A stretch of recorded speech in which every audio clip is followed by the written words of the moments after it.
स्टोमोस्कोपिक method. त्या स्टोमोस्कोपिक मेथडमध्ये काय केलं जातं, एक डिस्क तयार केली जाते.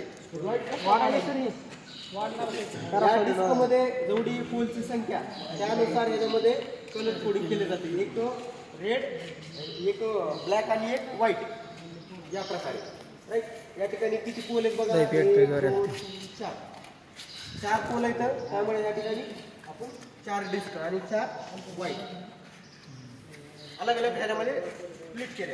आता ह्याच्यामध्ये काय आहे, ज्यावेळेस हे रोटेशन होईल त्यावेळेस काय होणार,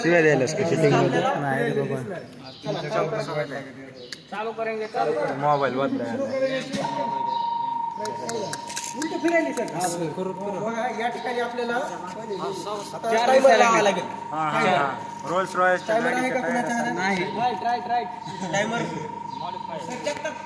त्याला रिव्होल्यूशन मोजायचं आपल्याला. समजा 1 2 3 60 पर्यंत मोजायचं. हे काय सर रिव्होल्यूशन व्हायला लागली त्या का? एकदम टाकू आहे का? हां.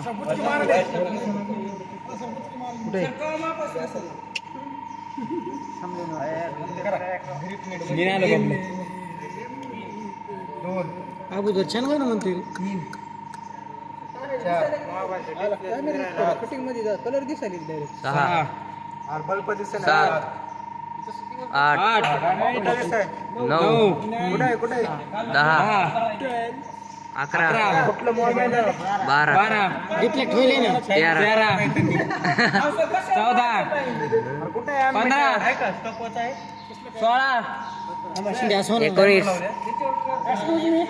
सर मोबाईल काढून माझा